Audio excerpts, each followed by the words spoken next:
A blind man plays the saxophone in a subway station every day to raise money for his wife's operation until he meets a kind man one day. The next day, the same man tells him to stop playing for good with a shocking revelation. Sir, here, take this money. Do you need more? Dylan told the old saxophone player at the subway station. He was on his way to work, but the tender tones of the instrument pulled him toward the man, and he couldn't leave until that particular song ended. He saw that people were leaving the man tips on the soprano saxophone case on the floor, but Dylan wanted to give him $20 right in his hand and asked why he was working at his age. "I'm sorry, sir, I'm blind. I don't know how much this is," the man replied, "but thank you, any amount will help." Dylan's eyes rose in wonder. How could a blind man learn to play with such sweetness and beauty? "I'm Dylan, sir. Nice to meet you. May I ask you why you're playing here and collecting tips?" "Nice to meet you too, sir. I'm Steve and I play here because my wife needs surgery. We're both retired and our insurance won't cover much, but she needs the surgery desperately, so I'm hoping people still enjoy music enough to help us." Dylan's heart skipped a beat. The man's story hit too close to home. "I wonder, would you take a short break and have coffee with me, Steve?" he asked, and the blind man was surprised but agreed. "A nice coffee break is always welcome," he responded, smiling. He quickly packed his saxophone. Dylan offered his arm and they both exited the subway station towards the nearby coffee shop. They ordered straight espressos and talked. Despite dealing with brilliant people at work all the time, Dylan was enraptured by the blind man's life story. How hard he worked all his life, even with his blindness, his love of saxophone and jazz music, and most of all his love for his wife, which echoed in Dylan's heart. So the businessman told the blind man his own story. He was once married to the most beautiful girl in the world. She was the light of his life, the mother of his children, and as cliche as it might sound, the wind beneath his wings. But she died in a car accident while Dylan was away on business. She was in surgery for hours and still Dylan was too far. When he returned home and entered the local hospital in New York, she'd been gone for a while. He never forgave himself for being away. She might still be alive if he hadn't left. You can't wonder about the what-ifs in life. It's never productive.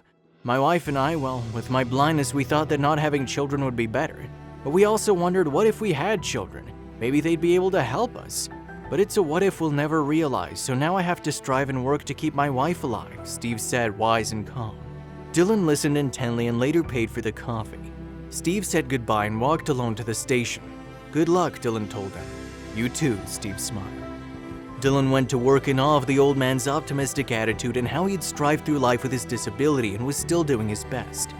Meanwhile, Dylan had been beating himself up over his wife's death for many years. His success didn't matter because she was gone, which had also ruined his relationship with his children. But it was time to move on and change, and he knew exactly where to start.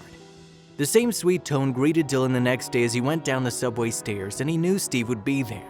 Somehow the blind man felt his presence, and when the song ended, he addressed him. "Hello, Dylan. It's nice that you stopped by again," he said sweetly. "Here," Dylan said, feeling more excited than ever and giving the blind man an envelope. "You don't need to play anymore, at least not for money." "What is this?"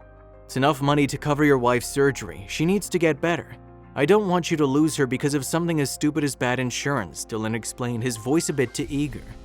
"Are you sure?" Steve couldn't count the money, but he felt Dylan was offering an insane amount. 100%.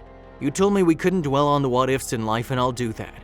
I'm going to repair my relationship with my children and try to stop blaming myself for my wife's death.